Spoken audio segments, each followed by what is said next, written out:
The intro's different this time because we're not doing it last time on Lawful Stupid because this whole episode is a last time on Lawful Stupid. Oh, God. So this is all Devin's creation, and I think it's probably one of the better ideas that he's had just ever, period. So I'm gonna let you ride. Like, this is your show, man. You tell them what's gonna happen. Welcome to the Atlas Show. What we're doing is we've made it up to 20 episodes, which is I was listening when I was going back to the episodes. You had mentioned Christmas is coming up soon, and we're gonna be out of town. So that's kind of cool just to know that we were starting this last year, and it's already May, and we're still kicking these episodes out. So we've done something with our lives so far. We've made it further than any of us thought we were going to. Yes. It's true. It's very true. So basically what we're going to do is hopefully in kind of rapid fire style, I want to try to keep it around 25 minutes. We'll see what this ends up looking like. Just kind of hit the highlights of all the episodes. So anyone who's new listening to our show can start here. And if you decide that you love it, then you can go back and you have a backlog of 20 episodes to go check out. Oh, you should have turned it into like a Pokemon rap. I did actually. Oh, okay, great. But Awesome. that's for our Patreon members. That's exclusive material that I now have to go prepare. You actually have to do it now. So without further ado, let's go ahead and kick off into this. And I have notes, and you guys see everyone have those notes pulled up, I hope? I know. Nope. Yeah, absolutely. Great, even off better. The cuff. Even better. I think that's actually better if you guys don't, and I just make up all the things. No, so we will start off. So episode 1 we called The Red Roof Inn, and that was actually a funny thing that Dwayne didn't realize he had done, is copied the name of the inns that would be denoted by red roofs until it was too late, and it was canon. But where we start at is my character, Atlas. It opens up with me working at the Golden Hammer. That's where you sort of are introduced to my character, and his father, Henry, comes and knocks on the door. There's an issue, or there's a problem where Atlas's adoptive mother, has been taken by bandits. And so then we flop over to the Red Roof Inn, where our other two compatriots show up, and you tell about where you guys came in at. Oh, yeah, we came in on the ship. Yeah, on a ship together, but not together. Yeah, we just were on the same ship. We weren't necessarily together, not like that. Yeah, not in the biblical sense. Whatever you want. So what happens next is they go to the Red Roof Inn, and then I also go there. Atlas goes there looking for help. We need some people to assist us in finding Teresa, Atlas's mother. And so I go there, and just so happens I meet the boys, but the boys have some of their own agendas as well. Yeah. Go ahead. Yeah, so Christoph, he was there to try and ingratiate himself with the local nobility. He's a cast out noble, so he's trying to find his place in the world. So he runs into, Lady Trestle, who's the lady of the town, and just does a great job trying to secure a position in her court. Does a real good job. He does a very bad job, actually. Yeah, that wasn't a thing that affected the course of our lives forever. Yeah, it definitely opened up an optional quest line that was not intentional in the beginning of the podcast. I don't even know why we're talking about it because it was so inconsequential and insignificant. That's true. It doesn't shape the course of the story at all. That's fair. And Rowan, I guess, actually, Rowan's the biggest mystery. We're still kind of trying to figure out ourselves as to where he's coming from. So we won't delve too much into his unless he's got something he wants to... Nope, I definitely have a storied background that is not made up on the spot whatsoever. NaNoWriMo 2018, folks. Wait for it. It'll be here. I was about to say, we're still figuring out what Rowan's doing, and so is Alex. He knows what he's doing. I know what I'm about. What ends up happening is I convince the boys via money. Actually, Rowan just wants to help. He's just there. And Christoph says, wink. How much gold you got? So we promise him some gold. We have a run-in with a guy named Craig and some of his lackeys. But we end up going to where Teresa was last seen. We find some tracks that lead away from the scene of an overturned cart. Eventually, we find a cave entrance that's hidden by a lot of overgrown brush, and then we begin to head down into the tunnels. We presume the bandits are in wait, or at least have taken Teresa. At that point, I do not stealthily make my way through the cave, and so the three hooded figures that we end up seeing from a distance turn and begin to run at us, and that is the end of episode 1. So then we get led into episode 2. A lot of our episodes, and I think you guys have to agree when we fight, they're most of the episode is the fight, which is kind of cool. We've only gotten in probably 4 fights, I think. But we end up beating these dorks. Shane, I believe that your character is trying to slink around the outside every day. He's like, I'm gonna go stealth and I'm just gonna go around these guys. Yeah, well, the thing you have to realize about Christoph is that he's not what you would call a big dumb idiot. That's so my character. He does approach things with some tactics. And usually that tactic consists of not getting hit in the face. Which is funny because in this scenario it would have worked out great except for your roll. If I remember correctly, you had the bad roll for the stealth roll that time. I don't believe so. I believe it was Rowan that botched that one. If memory serves, and it usually does. Maybe? I don't know. Devin? I don't remember. Do you remember listening to episode 2? I feel like Shane had a bad stealth roll there.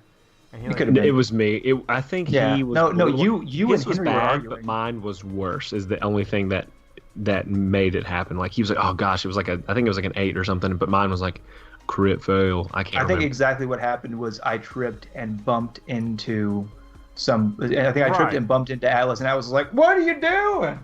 That's right. It was a combination of things. I remember you tripping and bumping into somebody specifically. Man, this is just the recap. It's not actually factually true. That's true. Yeah. Anything could have happened. So we make our way through the tunnel system and eventually find Teresa, and she's being held at sword point by a man with a large blade. And then me as Atlas, having an investment in my mother, immediately just throw a spear to attack. We didn't take. I think we're burying some good story here. Yeah, let's hear it. This no. Not... He also talk about what he wants to. Yeah. A normal man, all these. I don't know. This was not a normal man, right? So this was not like a guy who was just a normal human. He had they had weird blood, and they had weird markings, and they were wearing robes. They're very much cultists. And he was here to get a legendary sword forged by Henry. Henry Alice's adoptive father. That was kind of his goal here, and so that's kind of what led to the confrontation. That was immediately reach a sparking powder keg moment when Alice threw a spear at his face. But if you go to our website, you can see those. What do you call it? Missed moments, or what do you write? Misconnections. Yeah, misconnections. Go check out that guy. He has a misconnection. Yeah. I think Is that up, or have we put that up yet? Oh, it's super up there. Yeah, it's up there. It's hilarious. So yeah, he's dead. That guy's dead. You got better. Also, this is not known to Atlas, but Christoph takes all of Henry's money. Oh, it's not at the time. Yeah, it's still not known. He still doesn't know you. No, he told him. Yes, I absolutely came clean during our great denouement of getting together and moving to Uri. We wiped the slate clean, and we all confessed our sins. Then after we get rid of that guy, Rowan does a good thing and is able to solve the door puzzle that is there, which the magic box door puzzle. I mean, it was good. It was good stuff, and he had drank a whole bottle of wine by this point, in real life. Yeah, that was Alex drinking, not Rowan. This leads into the artifact room, and before us, we see laid out on these pedestals these 3 floating artifacts. One is a maul, one is a lute, and one is it is a book. We perceive, in our minds, I thought spell book. It matched too well. It was funny when you guys said, "This seems strangely appropriate." That was what Shane said. It was really funny. And so, if you guys want to talk about that for a second. Yeah, so we had, of course, the Lute of Wynn, the Hammer of Derridin, and the Book of Bacab. I don't actually know if it was the Book of Bacab. The book was never named, but I'm going to assume it's the D&D lore God of Magic Bacab. I mean, those are all really great guesses. But if you want to actually know what the book is called, it was the Dungeon Master's Guide. Cortex of the Creators. Cortex of the Creators is what it was, or the Book of Bacab, as it's known colloquially. From the Arcane Wars. From the Arcane Wars. Biggest running fucking gag of this show is a plot point. But the Hammer of Derridin is so powerful, even the gods fear it. The Lute of Wind, God's voice can be heard in its chords. And the cortex of the Creator contains the knowledge of the divine. So all very cool threads of stories that we could have possibly taken. But we decide, the first time we decided to touch one, there's a giant stone golem, a 9-foot golem in this room. It activates upon us touching one of those artifacts. And so that leads us, that's where we end episode 2, is we roll initiative into episode 3 and spend a majority of that episode fighting this golem.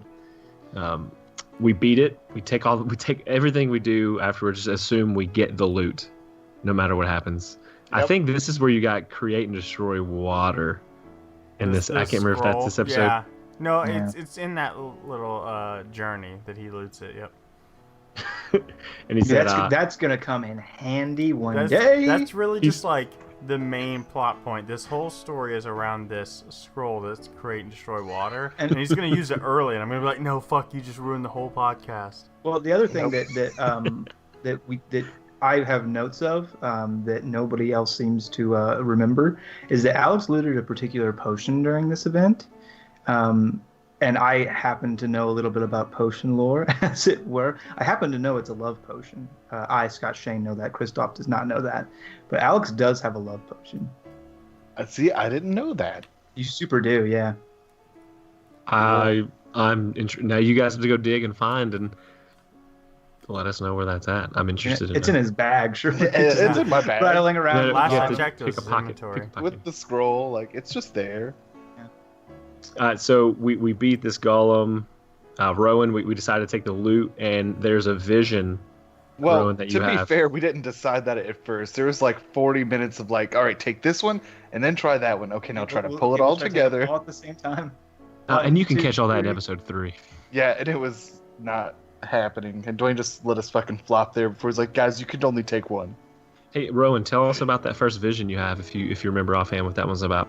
The one where you get fucking pink misted. That's the one. That's everyone remembers the OG vision. I don't remember that at all. That's so. He put it so eloquently. So there's a vision of Atlas dying horrendously in battle. Red blood, dust. I believe was the direct quote. So then I remember that we need to take. We need to go back to Findle. I remember Findle in town. Know that he's a guy who can tell us about artifacts. He's a crazy old man, but if anyone has answers, he's the one to help. So we finish by rolling out of the cave, and choose a mystical item, any mystical item. That's episode 3. Episode 4, Craigslist. It's personally one of my favorites to listen to. We get outside the cave, and Craig and his boys, and this was an add-on by Dwayne, so we didn't know this about the episode until we listened to it, that Craig and them had a plan to wait for us to come out of the cave with whatever was inside there. They were going to jump us. So I don't know if you guys want to talk about that for a second, like what went down. Yeah, as a part of our new initiative, which is called Nice Boys 2.0, we're trying to not murder everyone. So Christoph was like, all right, let's give this guy a chance. Hey, you guys are adventurers. You guys are get hired to save people from bandits, not be bandits. But Craig was like, all right, hire me to not murder you. So we murdered him. Yeah. He didn't really leave us a choice. So it was more self-defense than murder. Yeah, that's true. Murder is the crime. Taking a life is the action. And the debate, and you learned that a few times. So we fight, kill everyone. Too, yeah, nice. Renoir lived. Yeah, and we took him into town and tied him up in a bow and gave him to the master as a gift. The justice part, right? We did. Yeah, which had no ulterior motives whatsoever. And that's where we met the light of our lives. Our guiding star. Taringa! I wonder if he even listens still. I hope that he still listens. If he doesn't, I'm sad. I mean, basically the whole podcast is about him. It's actually a Taringa show. Yeah. He's really the real hero. I mean, if someone made a character with my name and I was like a star character in most episodes, I'd listen just to hear that. So you're welcome, Taringa. Now you're a star in this episode as well. No more satisfaction. I wanted him in today, live, flown in from Arizona, where he lives. I don't know where he lives. But that wasn't applicable, so. Yeah. So after we take Renoir back to Oxbane, Kristoff begins to get into the money exchange, goes to the Golden Buckle, meets some shady characters. I go down the rabbit hole for some political intrigue. This is where the threads start to unravel. And so he meets with a man. He's trying to find Eckenbar. He's heard about Eckenbar, so he goes to the Golden Buckle to try to find a man named Eckenbar. I don't know if it's in this episode that you realize, like you find out he is Eckenbar. He doesn't tell you who he is. It's definitely this one, yeah. But it ends with those two in a booth discussing some political things. And to me, it's very interesting that like we split off at this point for a little bit. Dwayne's like, I didn't want you guys to do this, but hey, it's your story, so I'm gonna run with it. Yeah. So then that takes us into episode 5. So I try not to delve into these. Some of these we run around a lot. So basically, what happens in this one is I seek out you boys at the Red Roof Inn. I stay at my own place for the night because me as Atlas wanted to stay in the hotel even though I live in the town. Yeah. Just to be close to his boyfriends. Just to be with your friends. Yeah, boyfriends. That was his whole thing. Yeah. Yeah, I just want adventure, and you guys are the closest thing I've had since Battleborn. So I meet up with the boys. Rowan's out and about. And tell them about your trip to the town to play your lute. It was very lucrative, except for when I tried to steal from a priest, and she caught me. And then I convinced her that she was really robbing us. It was one of the best moments, one of his best moments in the podcast so far. I did not expect him to be like, no, I was trying to give a donation. Yeah, I didn't want people to think that I was super charitable. Yeah. So good. So then what happens is Rowan and Atlas go talk to Findle about this loot that they found. Findle, in return for some information, wants us to get the lost iris from, or the golden iris from the Tinkerer in Xenorf. The golden eye through which you can see the night sky. She said. Yes. She said. I mean, it is. It's beautiful. I'm not mad at you. Just talking about it. It's a cool magic item. Sorry. That Dwayne made. Dwayne just shakes his head. Findle also sticks his hands in everyone's mouth. Everyone's mouth. He rubs on my tusks and rubs on Kristoff's horns. He learned to regret putting his hand in my. So he lets us. He tells us he'll let us know about the loot once we secure this iris. As we are leaving to head north, Kristoff meets with us. But he also runs into Jessica Svan. If you want to talk about him for a second, he's a pretty important character right now. Yeah, no, he's a big deal. He actually was in the kingdom that Kristoff was from, Silence. He was there during a Kobold campaign with his Heralds of the Storm. And basically, I'm going through, I'm meeting him, I'm starting to get a better feel for what's going on with Lady Trestle and this Ambassador Shear. But it really points me back in the direction of the boys and the quest for the Golden Iris. So we go and we meet with Findle again. A little deja vu Groundhog Day style recap just to get Kristoff back on board, and we get some additional details. We do some coloring, but it all leads us to the fact that we have to go and secure the Golden Iris. Yeah. So episode 6 with Findle the Mad has us. That's where actually we run back into him, and then we go back. Yeah. No, it's fine. Yeah. But so it was just. I thought it's like, man, we went to see him 2 times, but we had recorded all that at once, is why it felt like that. Well, so we run into him again. Split up as a party as well. Yeah. Mm-hmm. So he tells us that we head north. There's an old man who approaches us during the night. Basically, out of the kindness of my heart, I give him food and things, and he ends up robbing me. Hot biscuits, and he steals a lot of gold from me.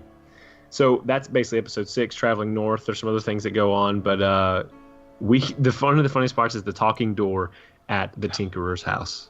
So good. Please go listen. You know what? Go listen to episode 6. No, episode 7's where it gets fucking lit. And 8. Yes, 7 and 8. Yep. It was 8. It was 8 at the very end. We'll get there. Yeah. So that's what happens in episode 6. Episode 7, Tinker Hell is about us getting into this Tinkerer's house. I don't know if anyone wants to break that one down. We went in. We found some rooms with weird furniture in it. It is desperately in need of cleaning. There were also robots in there. There was like a chest and some puzzles, and we electrocuted ourselves a bunch. But mostly it was all just to get inside, upstairs, and come face to face with the Tinkerer. He says, "Who do you think you are?" And then roll initiative, but that takes us into episode 8, Domo Arigato, Mr. Roboto. We fight the giant robot, we beat the giant robot, and we remove the gnomon inside. Mm-hmm. We question him about we question him about his actions. I feel like we're talking to our child. Why did you do that? Hey, why'd you try to do a murder? Why'd you try to do a murder? Yeah, which, to be fair, we broke into his house and we're like, why are you trying to kill us? To be fair, it's not his house. It was Chinsky's house. That was To be Atlas. fair, we didn't know that at the point. Fair. Dwayne laughs harder in this episode at the end than I think. There's one other episode where he laughs harder, but this is also my favorite part of the whole podcast is the end of episode 8, Domo Arigato, when we're deciding what to do with this gnome, and we just go buck wild. I mean, it is so fun. And the door's in there. We're gonna kill the door because he's a witness, and it's a magical talking door. And we've got this gnome, and he's like, "Why are you trying to kill me?" We're like throwing biscuits at him. It is just so fucking funny. Please go listen to it. And so what's funny is Shane says, "Hey, we'll let you go under one condition: you don't come back and be the final boss of this podcast." Yeah. We end up deciding. I was like, he's gonna be the big bad. And we let him live. He's gonna be the big bad of the whole fucking thing. But we actually do end up taking him with us. Yeah, we take him with us to. We were gonna turn him into the Justicar, but it turns out that we were the criminals, and we can just not bring people to the Justicar all the time as presents. Yeah. And we decided to take him to Findle because Findle is the wisest, most sane among us. And he's the one who stole the gold Iris from Findle, so we figured that's the best justice, so we take him with us. But no, we let him go. Remember? Yeah, no, we did not. We did. Confirmed. We did let him go. We take him. You guys took him back to the city. You. Yeah, confirmed. We take him with us later in the episode. We're camping. Yep. And we get visited by another vision, and he's there thinking about like his mother and stuff.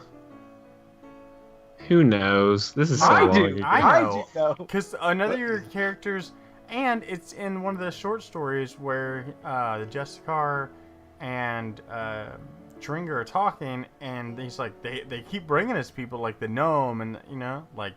Admittedly, we were jumping off like cats with mice. This is the lost episode 9 is where this happened. That's true. We all had visions of our past, and he had visions of his past. He's like, my mother, she was so sweet. Like that's why. Okay, yeah, totally forgot. It's the lost episode. Good call. It's literally lost. Like you'll never hear it because we don't. It's just gone into the ether. So episode 9 it opens up. We call it Stranger Danger. We wake up at a campfire while traveling back to Oxbane. There is a woman there, states she's a reclaimer, and apparently her whole goal is to track down the items. One of the items that we have, the Lute of Wen, tells us, a little bit about what it does, that it has the ability to alter legends, because the Wen is the god of legends. And so basically explaining to us, we don't quite understand the power it has. We tell her she's wrong. I think, Rowan, you even try to play it in front of her, can you make this person go away? I don't remember exactly, but I remember being like, why are you even making yourself known if you just want to take this later? Why would you just take it now when we're asleep? We were asleep. You could have killed us in our sleep. I'm taking it. No, it doesn't make any sense, and I still don't trust it. There's a weird spot in our lives. We almost got nothing out of that interaction with her, except there are more things out there that they're looking for. And more reclaimers, and that were going to So... one of my favorite lines. Yeah, but we got this gnome to take back to town. You and your artifacts can fuck off. Rowan, you said, what was the line you said about the reclaimer? If I claim it, but I'm not if she reclaims it. If I reclaim what the reclaimers are trying to claim, am I then a reclaimer? And then the reclaimer dies immediately. Just poof in the smoke. Her head explodes. She's like, what? Your logic, it's infallible. So we leave. We go to Findle's tower. We talk to him about the loot. Gives us a little more information. Gives Kristoff, I believe, there's a book you wanted. And you're able to secure that book as well. That I was trying to trade to just correspond in order to get closer to this whole plot with the Ambassador Shear and Lady Trestle. So we get those items that Findle promised us, but upon leaving the tower, that's when Chiringa greets us with a band of other guards and says, hey, you're being accused of a crime. You got to come back to the castle with me. I'm sorry. So Chiringa is still super our buddy at this time. Yeah, absolutely. So like the whole time, there's not a point where did we brush over? Still is. Did we brush over the fact that you have a cursed sword now named Ilaria Foxwood? No, I put it in too early. It's coming up. It's actually when we. No, you looted that from. From the robot. That from the. I think I put it in the notes as episode 4, but it's episode 8. No, yeah, you looted that from the Tinkerer, and then but you like didn't really attune to it, and then you attuned to it in the lost episode because you attuned to it like during the short rest, but you didn't really discover her till later. But she will come up. We'll have her. We'll talk about her very soon. Yeah, well, the reason why I talk about it is because Taringa was like, turn in your weapons, and you were like, I can't. Yep. That's a good point. I guess I should. Okay, I guess it's important to talk about because she really comes into play a little bit later. But so I have a cursed sword. The cursed sword's name is Ilaria Foxwood. We found that out in the later episode when I have a little more talks with her. But I can't get rid of this sword. It's a cursed sword, and it hurts me. Like my willpower to let go of it I can't. And so he's like, hey man, I gotta take your weapons, and I'm like, you can't do that because if someone tries to take it from me, I'm like forced to attack and kill them. Well, I'm assuming. I mean, it's not that like black and white. It just says you will not part with this sword, right? Like you don't have to like murder people. You can try and run away, but like you're not gonna let somebody take the sword from you. Though Ilaria would love that. The whole thing is like we assume, and she doesn't know either, that if we kill the person who put her who cursed her to the sword, that she would be free of the curse. But we'll find some information out later about the person who put her there, and he's real old, so we don't know much about him. So more to come on that. Episode 10. It's in a town down by the river, so we were put into jail cells. That was in episode 9 that you guys were put in the jails, right? Like, yeah. At the end of episode 9. Yep. Yeah, in episode 9. So Kristoff requests to see Justicar. He's got this book. He's like, hey, we need to help. You need to help us out.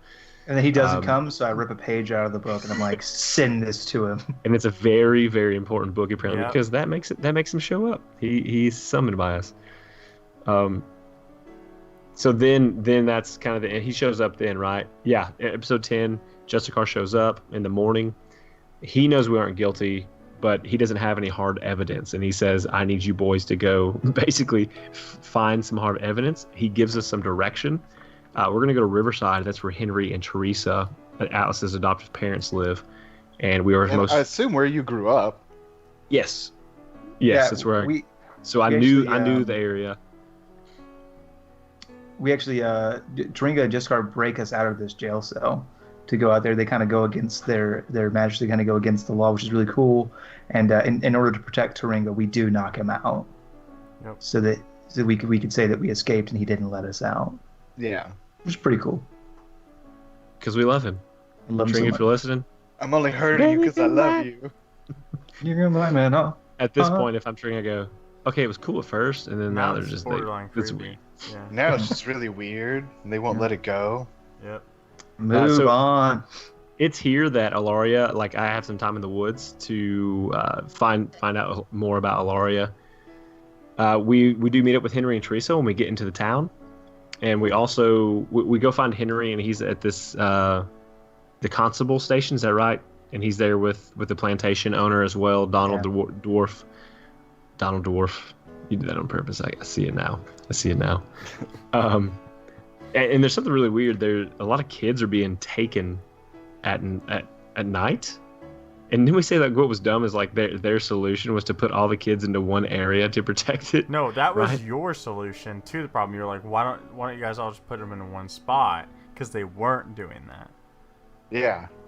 Good job, Devin. Your solution was the smart one, and you called it dumb. No, it wasn't you. It was everybody, like the collective you. You guys. We made fun of. There was some solution. Like I think it was because they didn't do that. It's like, well, why? Yeah, exactly. Yeah, they were like setting a guard at each individual house. Like, we can't help you. We got to guard the kids. Like, why don't you put them all in one room? You have one guard. I also want to point out. Their thing was like, you can take them all at one time. I want to point out that this is a pivotal moment that I understood. It doesn't matter how like strong I put in side quests, they're just gonna do their own fucking thing.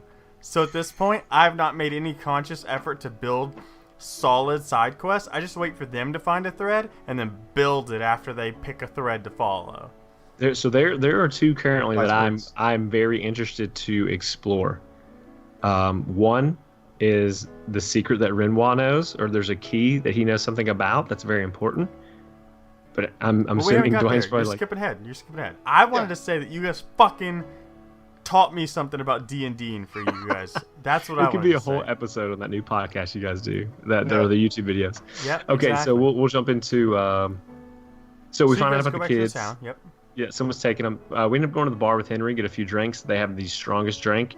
Yeah, because that's how much we cared about this kids. Like, oh, that sucks. You guys should probably just do something about that. We're gonna go to the bar. Yeah, we're gonna hit the bar. Yep. And then we go talk to. We eventually go talk to Sinla. She gives us a stone. Mentions that Jessica comes by from time to time with things for her to keep. Rowan. Tell us about your relationship with confirm Sinla or deny Yeah. that you love Sinla first. No, I was just a life coach for a very short amount of time and helped her self-esteem in a non-physical way. I don't know. I feel like our fans are shipping your relationship. Yeah, all four of them, I'm sure. Like, I was going to that say, happened. there's a lot of fallacies with that statement. One, we have fans. One, they care about our show. Well, I'm Two, they care about... staring at 3 other ones. I can just start writing the erotic fiction right now. Hey, Lusty Lath, if you're listening to this, if you could hook us up with some art on that'd be great. Thanks. So it ends up she gives us Shane. What is it she gives us? It's a memory stone, essentially. It basically, if you are in tune with the arcane torrent, like Christoph should know his, you can use it to portray a vision of events past. These particular events were Ambassador Shear and Lady Trestle basically having a heated discussion about whether or not to take care of the Magister. Mm-hmm. Exactly. And so we're like, boom, we got all the evidence we need. Episode 11 starts. It's the Ballad of Stan, poor Stan. We head back to town from Riverside, and we meet Chiringa and Stan, this other guard we haven't met before, at the edge of the woods. What happens to Stanley? Does somebody want to...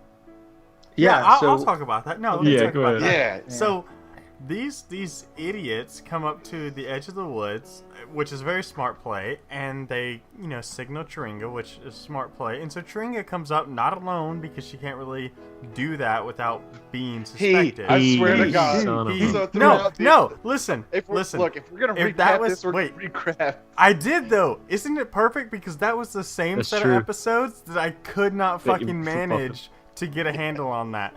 So Chiringa, obviously, he wasn't going to go out there alone, otherwise it would have been suspect. And he brings just a coworker, right? Coworker, nondescript NPC. Stan, now established as a guy who's being left.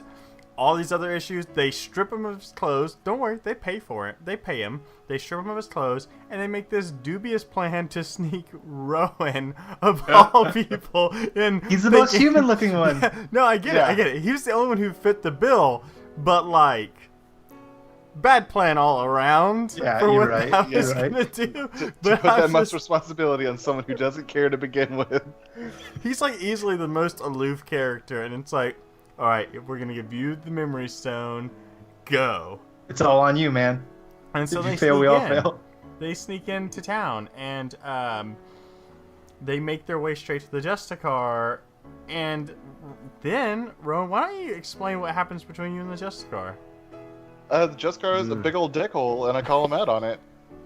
And that's the end of our interaction. That's about his version of the fact. Okay, so if we're really there, I bring him the thing, and he doesn't have magic, so he can't see it.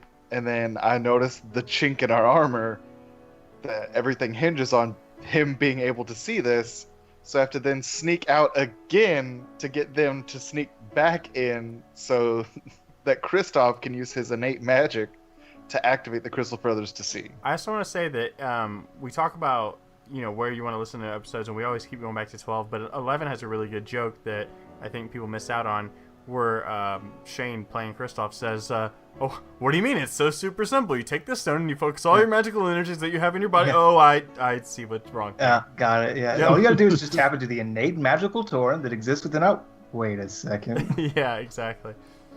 Mother told me everyone had access to the magical torrent. No, first of all, my mother told me I was special as fuck, so don't even get that twisted. And at that point, they decide they're gonna sneak back in town in a cart of all things. Oh man, one of my favorite scenes, just in my head playing. So we need to get back into town, but we can't just walk in there because we have all these wanted posters. Not to mention, I'm a giant orc.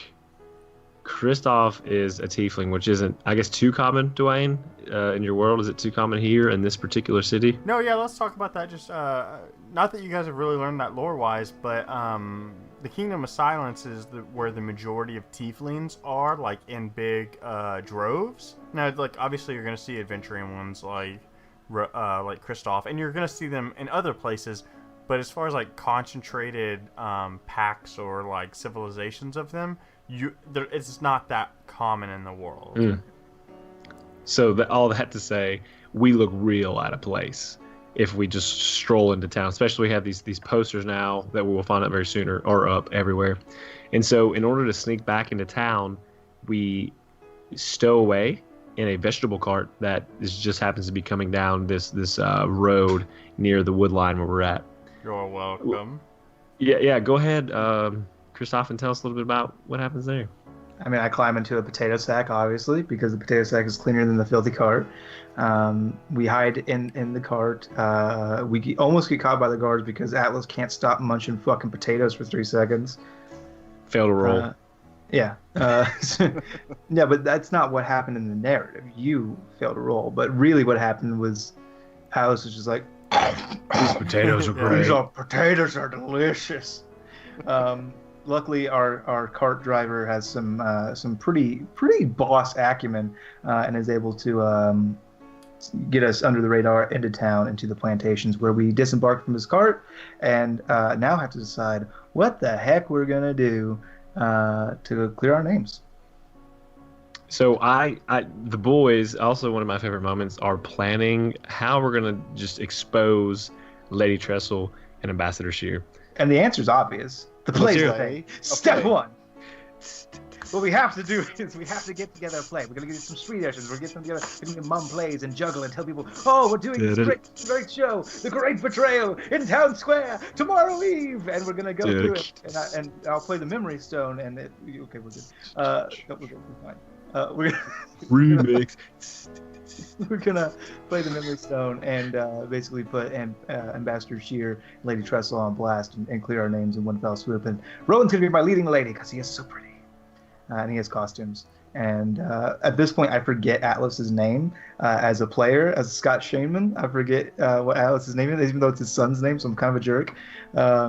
Just realized that now. I'm gonna hang up now. I kept thinking like it starts with a G because it's Ghost, but really it's Atlas. It was the whole thing, but I couldn't remember it. So his character gets offended and leaves. So that kind of leaves me and Rowan by ourselves. They're like, forget him. Let's keep talking about this play. I mean, we had to figure something out. So I make my way back to the Golden Hammer. Let's see. So were you walking fast? There was a debate about whether I knew the locations of all the patrols in Oxbane. That was funny. As the leader of the guards, you would have the schedule for the day. Leader of the guards, vroom vroom. But I go back to the Golden Hammer, and I managed to sneak in. Yarg, who is now the current owner of the Golden Hammer, allows me to stay there and work with him for him. It's kind of like, I should turn you in, but I convince him that or at least talk to him about how I'm not guilty, and neither of the guys. They show up. I kick Kristoff square in the face because they were singing some dumb song on the way there. I don't remember what it was. It's not a dumb song. It's dumb because I don't know it. I was left out. So let's talk. Yeah, we there's so many inside jokes that me and Alex have throughout here. That's from Gallivant.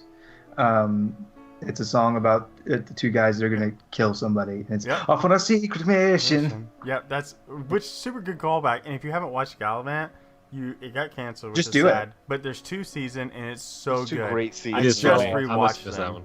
Very good. Up in a secret mission. I love everything about that. I love the combination of those 2 actors.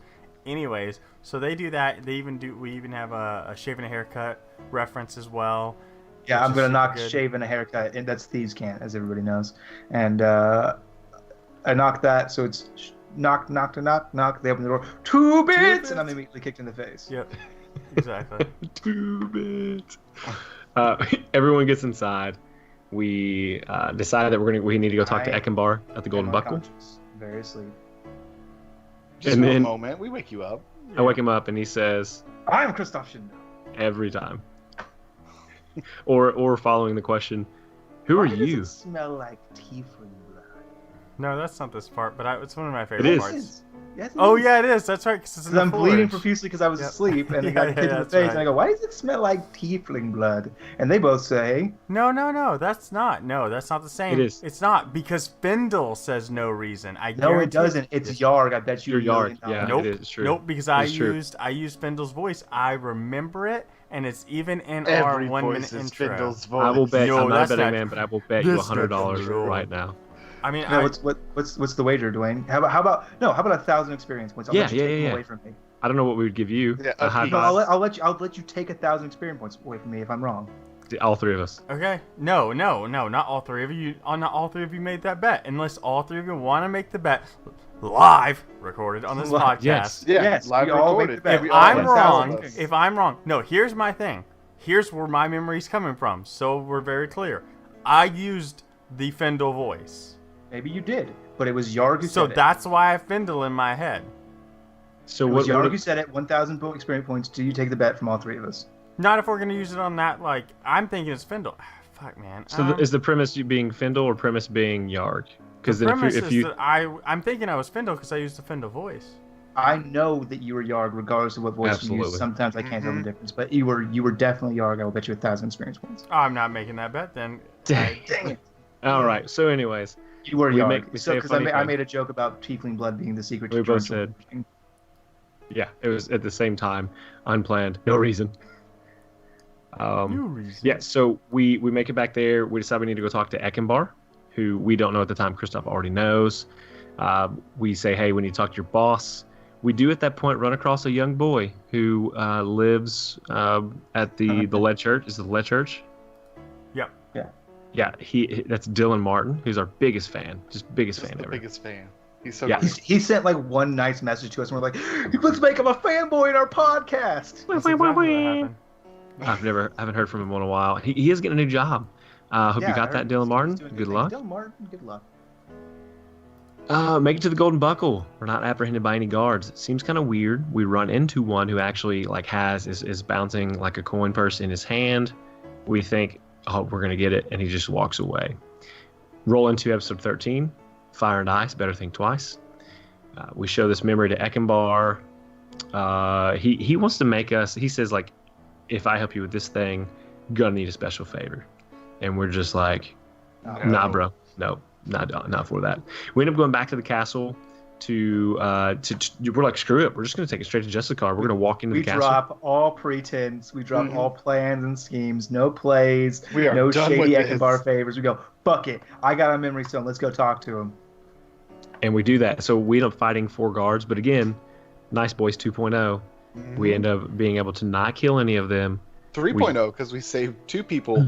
Yeah, but that's not like of your own accord, right? Like, you guys didn't like not kill them. No, you never like had the option. It was like stopped before you were. I mean, you just straight up like assaulted a bunch of guards though. So don't say that that's Nice Point. Like, Nice Boy would have been like going peacefully with the law. Somebody was heat metaled, my dude. We stopped. We dropped it. So I let him tell me no 3 times. He chose to do that, so we had to break to a scuffle. And once we broke to the scuffle, instead of just murdering them, I played the memory stone to convince them to lay down arms instead. I still want to point out that doesn't make you Nice Boys. Like, if an officer of the law in your real life says, hey man, I need you to comply, and you're like, look, you tell me that 2 more times, I'm going to beat that ass. That's not That's a good point. That's not like... If I'm an innocent man... No, you don't get to beat the cops up because you're innocent. First of all, I'm a libertarian, so I know for a fact that I have personal and alienable rights. And if does that mean you don't eat meat? Look, just because your zodiac sign says this.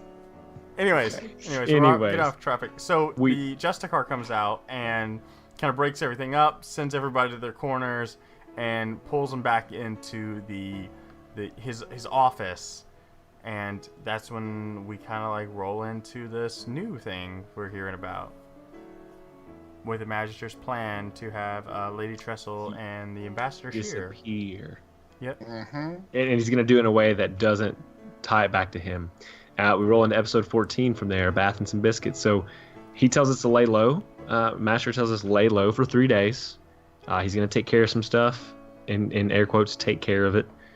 And so I decide I'm going to go back to Golden Hammer. I'm going to have some conversations with Laurie Foxwood. I'm so intrigued about that. But the boys, what do you boys do?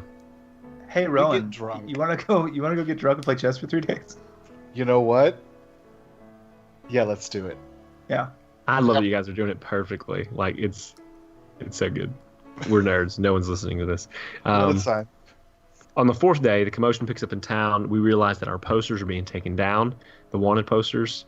Everyone thinks it's a little fishy because the people that we are accused of killing, or whatever the case may be, now they're missing, and no one's saying anything about that. It's like a very surreal moment where they like take down our wanted posters as these known criminals and immediately put up missing posters for Lady Trestle, the one who accused us. It's like, wait a second.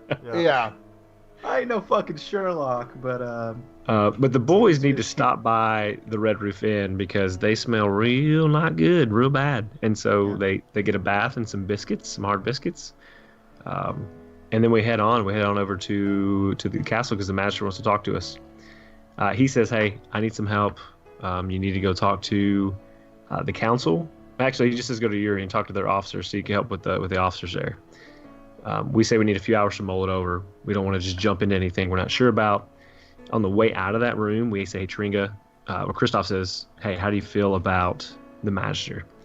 And he says, I don't trust him. I don't trust him at all. We go into the woods.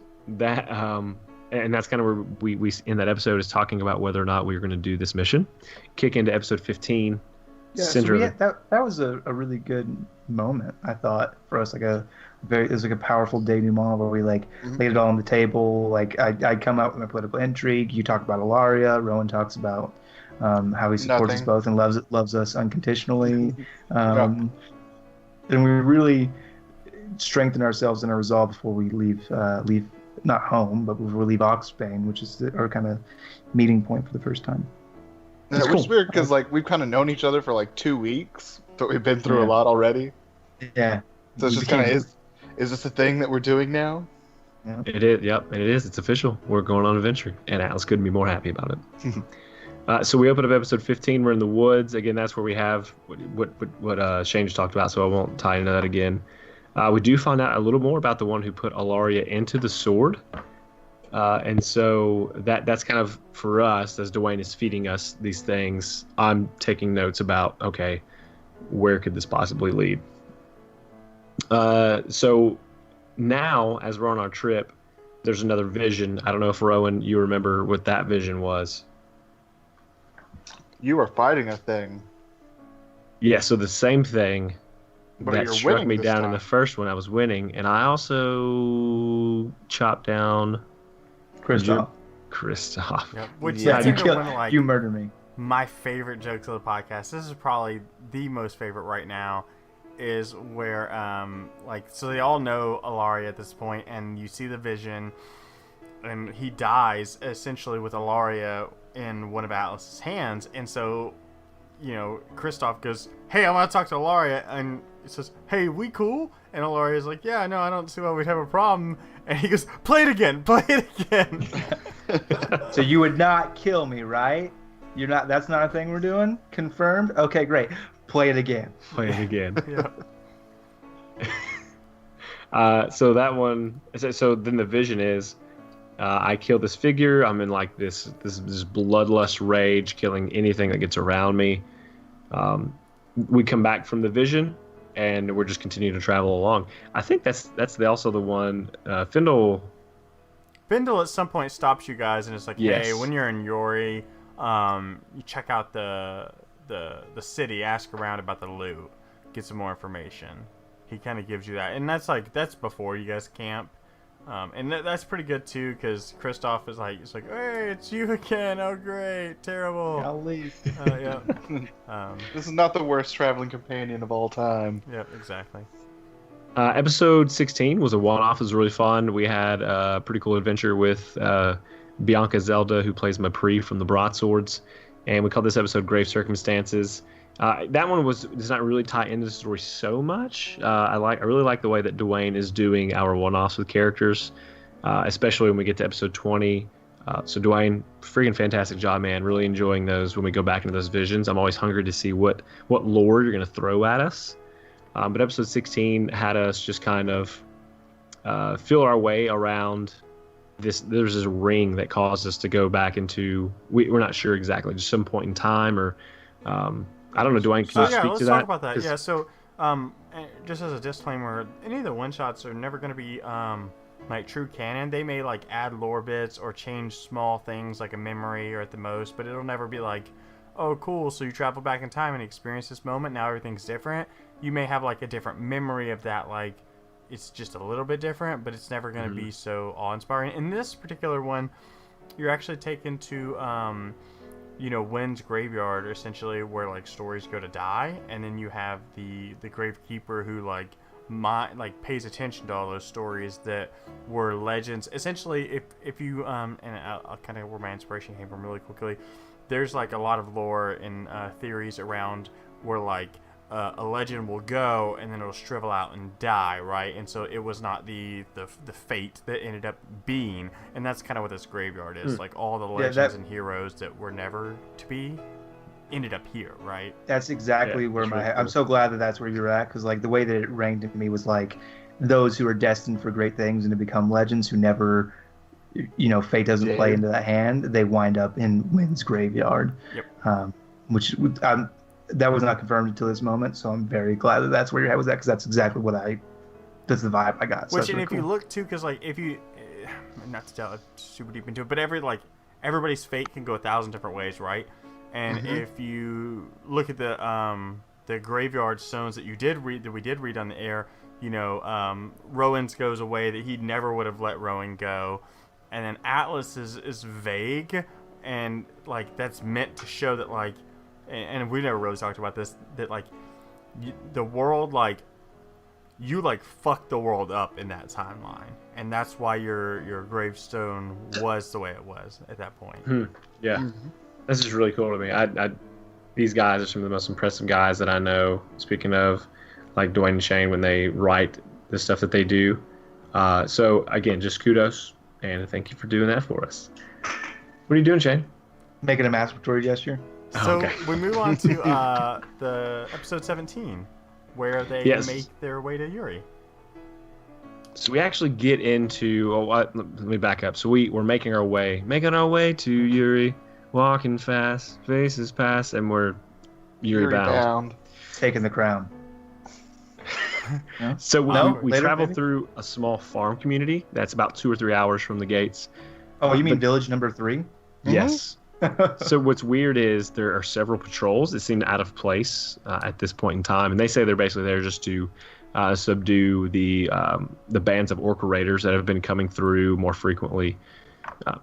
I'm guessing that may have been like a side quest we also ignored, because we just like, cool. Just assume that anytime I give you guys like lore bits and it feels like a side quest, there's like shit to explore there. And I also want to say to all the listeners, when they ignore those side quests, the world changes every time. So know that. Like, cool. It's not like you can go back and go like, oh yeah, I'm gonna go do that side quest. Shit has changed when you return. Renoir's dead, so we can't go find that key. The orcs have taken over the world. There's going to be no kids in Riverside. They were looking for me, but they're just too late. Time travel does exist.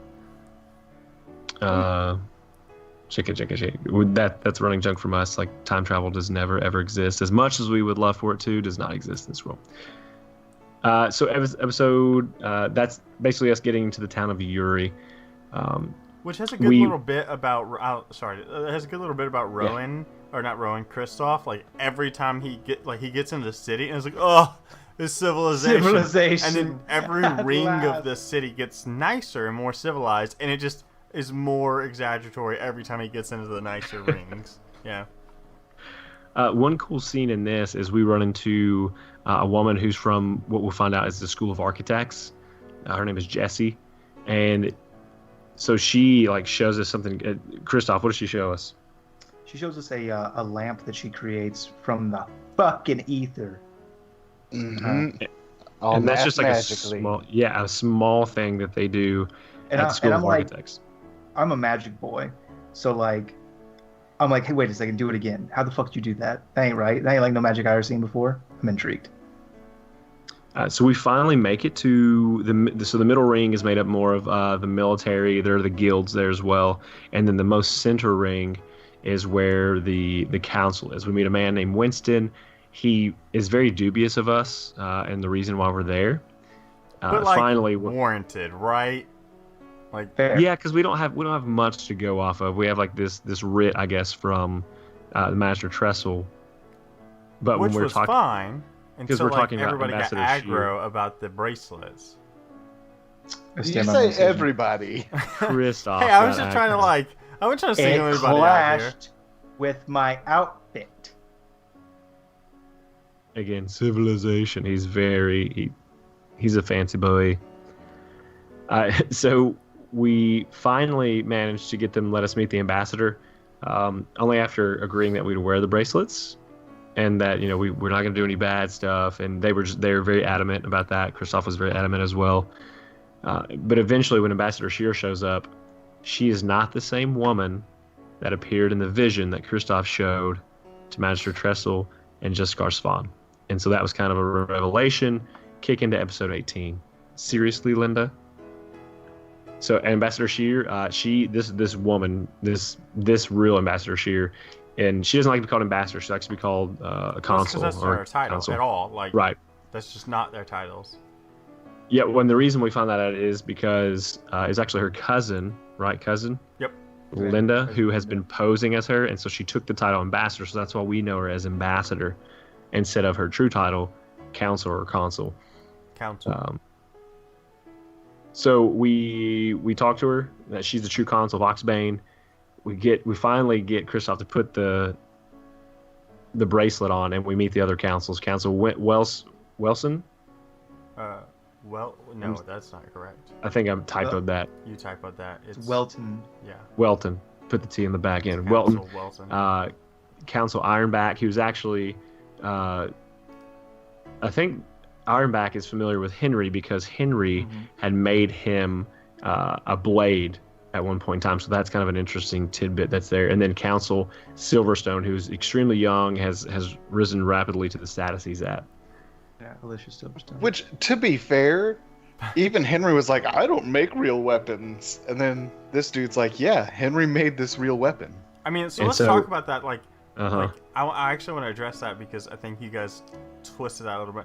Like, Henry's whole point was he doesn't make weapons for war, right? Like, real battle weapons. They're decorative. He never, at any point, said, like, I make dulled weapons. They can never be, like, made as they're weapons, right? Like,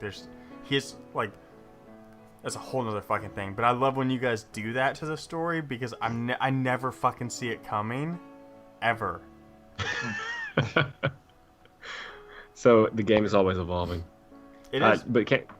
So we kind of have the mystery solved with the Ambassador Council Shear issue. We're not really certain how that's worked out back in Oxbane just yet.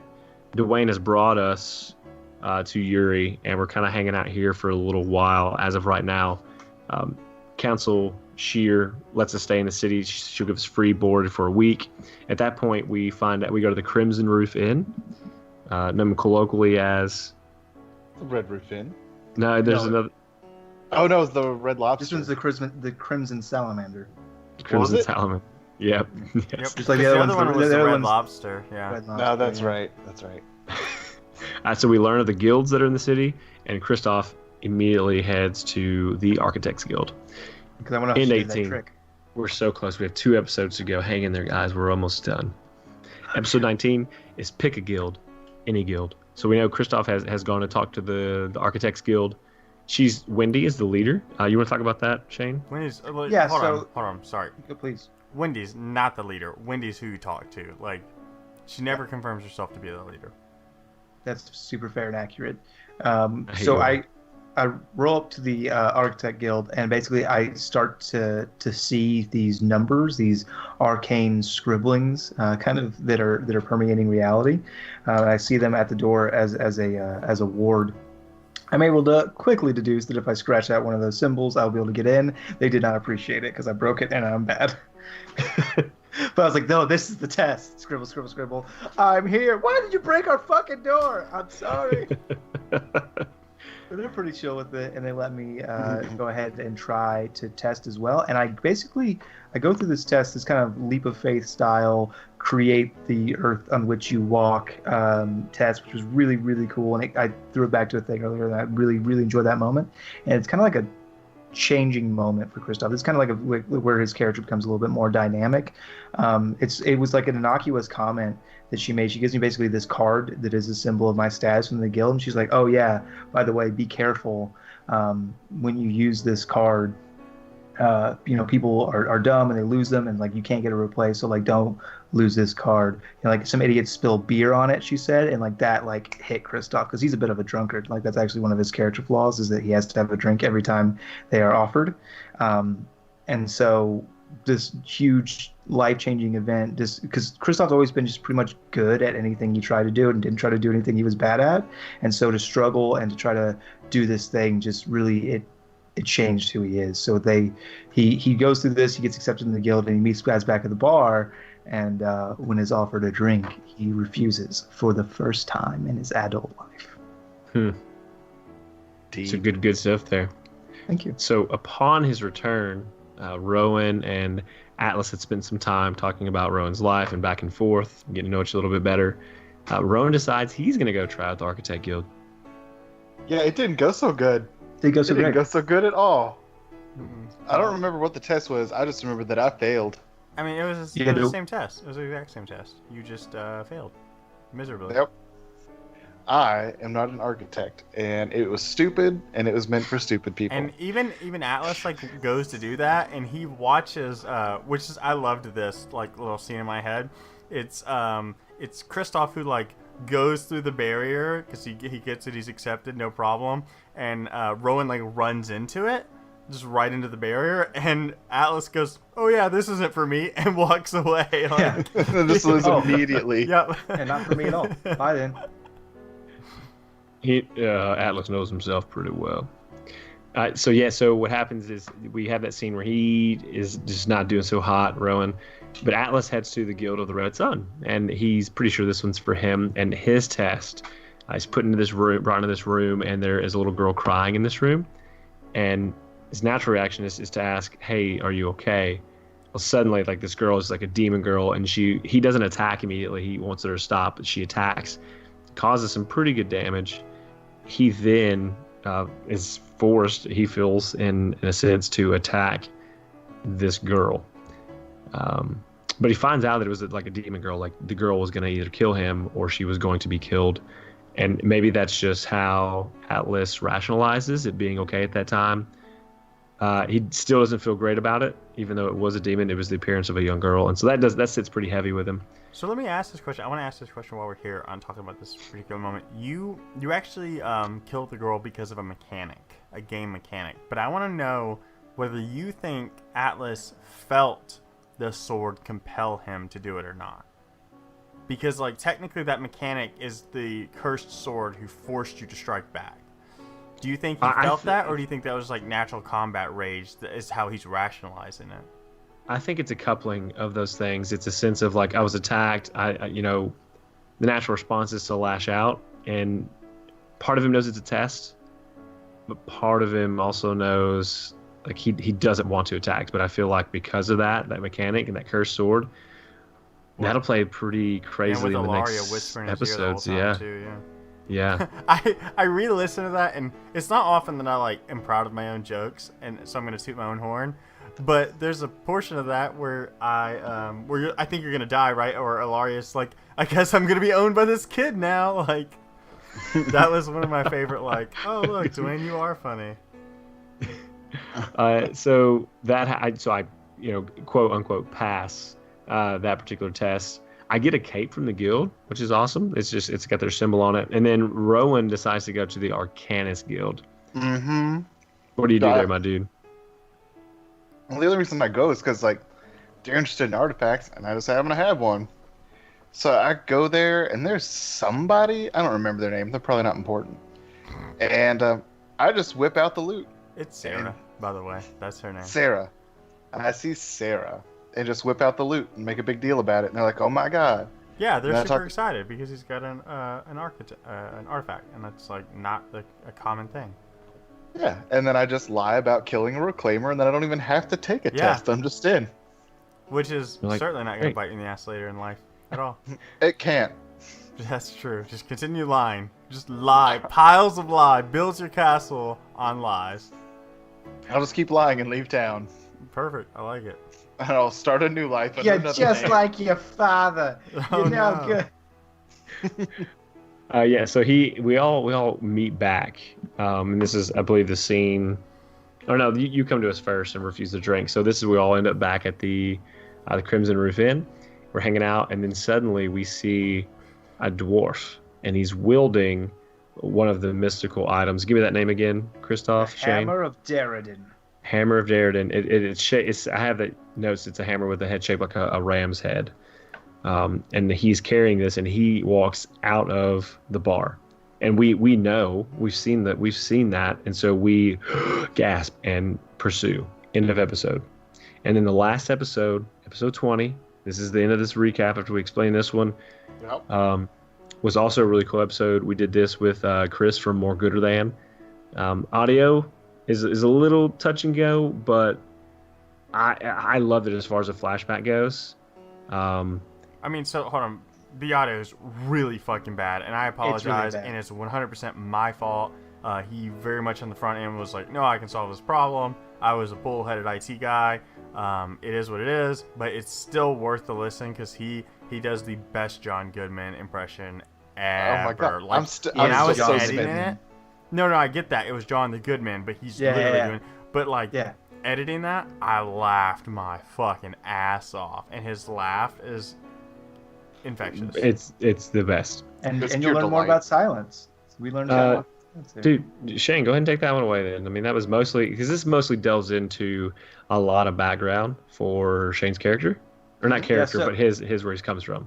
So as we know, Christoph Shindo has 2 innate magical abilities that were just gifted him by the gods. One is that if you whisper his name anywhere in the world, he will hear that you have whispered his name, and he will come to you to save you. How does that work? If you've done him a favor. No, great. It takes a little while. He'll hear it. It takes approximately 4 months. I can't wait for this because I'm gonna like somehow make this happen. You was like, Tringa said my name, and then Tringa will just be like hanging out, like what? Well, no, I didn't say your name. So the other innate magical ability you guys get to him by the gods. God, please. We're going to the underworld, boys. Yeah, we're gonna save his soul. Side quest we ever do. Yeah. Oh, what's that? We'll make a side quest. Anyway, so the other one is that he can smell time travel. So when we are displaced, he's like gives a good sniff around. It's like, yep, this is time travel. Where are we at? Silence, circa my childhood. Cool. I don't know why a bugbear runs a castle in silence, but I'm sure there's a reason. And he's got tiefling guards, and they're under assault by the kobolds. And of course, Juskar Swan is there. That's where he earned his nickname, Madman Swan. I did that very Back to the Future style. I was like, oh, look at him, he's a madman. Right, which I loved every part of that. And I want to talk about that because Silence's lore has been one of the like Shane did a really good job of building up a backstory for this fictional kingdom, and not with a whole lot of work either. He just had a really good story, and he kind of like has been dropping hints about his life. And when you named Madman Swan, like that was very much yours, and I let that be, even though like Swan like resists that. I was like, oh, this is a perfect time to like go and justify it. And I was so glad that you ate into that and did exactly what I was looking for. And the John the Goodman, the Bugbear, is not like leading that castle. He like lived in the area and was helping the Tieflings fight versus like his world being overrun by kobolds. But yeah, it was so cool to watch you like really dig into that. Yeah, I give a pretty inspiring speech in that episode where I delve into the history of silence and like how the tieflings were not native to that land, and when they arrived, there were naysayers on all sides, and they quieted them until all that remained was silence. Yeah, it was really good. I enjoyed every bit of it. And I'll wipe a tear away, and get back in. So, yeah, pretty much we have the battle with the kobolds. We see just like this really cool scene of Madman Spawn just wrecking these, and it's weird because we were fighting these orcs, these ashen gray orcs. No, white Atlas's dad. White orcs. Just white orcs. It was Atlas's dad. No, it was not, they, it was not 100%. Well, you keep saying it. That like audience, that is 100% not what happened. That's not confirmed canon. Deal with it. All right. We fought a white orc who had Willow. Who had Willow, which is my axe, my great axe that I have. He had the same axe. Not saying it was Atlas's father. Atlas's father may have killed that man and took his axe. Somehow Atlas has that axe. I just want to be super fucking clear. Well, let's clear this up. Hey, Dwayne, Devin, how'd you get that axe? Where does the axe come from? Where did you find it? Actually, Henry would have had forged it. I think he would have helped me forge it at some point before I went to Battleborn. Well, I'm confused. So yeah, I know what happens to the axe. It's a side quest for you guys, and fucking enjoy it. It's fucking time travel. No, it's not. That's it's the vision I not kept time seeing. travel. It's 100% hey, not time audience, travel. you're finding out about things just as much as we do about what's up next. It's so cool because now I'm thinking like there's at least 4 side quests we could go on. There's also a reason, Devin, that when you tried to fucking use the ability, it kind of sort of worked. I'll super note it. So next time you're like, hey, what do you guys want to do in your downtime? I'm just gonna go swing Willow in the woods. That's it. All right, so we're glad that you listened to the recap of the last 20 episodes. We really wanted to do a recap just because the audio quality is so fitting that we had like episode 20 had bad audio quality issues because we've advanced super far from where we started, and we kind of wanted to give a recap because it's kind of all over the place as far as quality, and but this is our new launching point. So if you have people that listen, or you want to get people who listen in, episode 21, which is what this will be, is a really good like, hey, if you want to get caught up on the story, here's an hour and a half at this point to do that. And I think I don't know if it's been confirmed, but we may be doing these in like chunks and sections, just so people have like little jumping off points. Yeah, every 20 episodes. Yeah, maybe not hard and fast, but something like that. Something like that. It just hit me right in the face. This is going to be a lot of people's first exposure to the Lawful Stupid Boys. So if this is the first time you've listened to us and you just went through this recap, welcome aboard. Thanks for joining us. Awesome. Appreciate it. And you won't hear me talk as much because Dwayne is the DM. He just let me have this one. I'm so glad that you did, because we're going to obviously record another episode, and after, when you do like 3 hours of exposition, you get fucking exhausted. I also want to say, we want to say thanks to everybody who's participated in Min-Max Mankind. I don't know that this episode will actually air on May, but it should. If this is after May, we want to especially be thankful for everybody who joined in. That was a really cool initiative was started by Shane, and it was something we all got on board with really quickly in a hurry. In fact, we're all repping our Min-Max Mankind shirts, which you'll definitely see on Instagram, and you can go get those on the website. And anything we get from those t-shirts will go to Child's Play charity, which is a super good charity. Shane, if you want to talk about that real quick.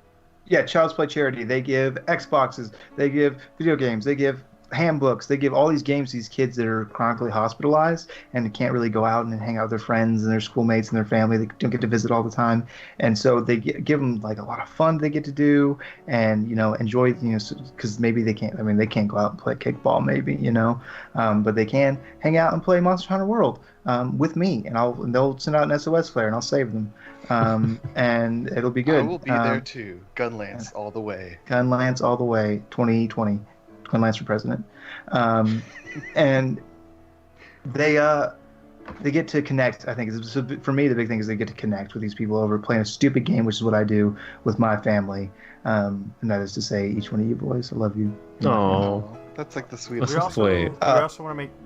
Shane, do you have one more thing before I wrap up? I do have one more thing. So I am proud to announce, as Scott Shaneman here with Lawful Stupid, that this is either taking place in May or it's taking place after May. And so for that reason, I'm proud to announce that Min Max Mankind doesn't stop at May. Boys, you can join me on this or not. I won't put you on the spot here, but I'm rolling the D20 right now to continue to give to a charity that I haven't determined yet. And that's a 14.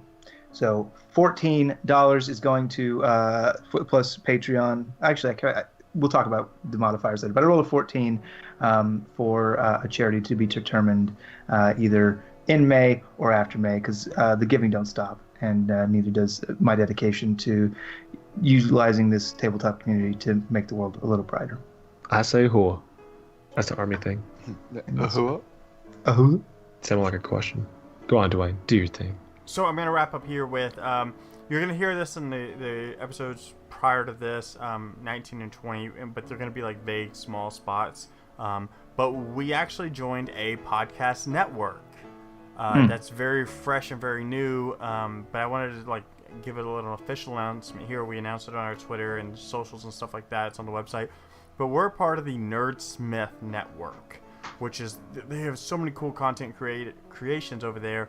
And if you haven't checked out some of the other podcasts like Chaotic Goodness, which is great because we're Lawful Stupid, that was just meant to be. And we actually gave them a spot in one of our previous episodes, and that was not planned at all. It just happened to be like this funny little coincidence. And everybody there is super cool. All the directors of the network are like down-to-earth people, and they all have the same ideals we do, which is like giving back to the community and making the place better. Yeah, we're super excited to be part of Nerdsmith, and absolutely. What's the website? Dwayne, is nerdsmith.com? Is it .org or .com? .org. Nerdsmith.org. Okay, nerdsmith.org. Then you can find it on our website. If you go to our website, any page at the very bottom.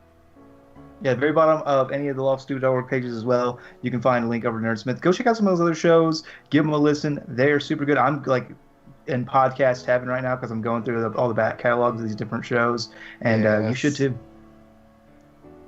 Well, we want to say thanks for listening as always, and we hope you enjoyed the recap episode. There's so much that we're trying to do, and we love this, and whether you guys listen or not, we're just so happy to be putting this content out. But we especially want to say thanks for the likes, the shares, the retweets, and the reviews. It means a lot. Thanks, guys. It means the world. Love you, mean it. Love you, mean it. Bye. Bye.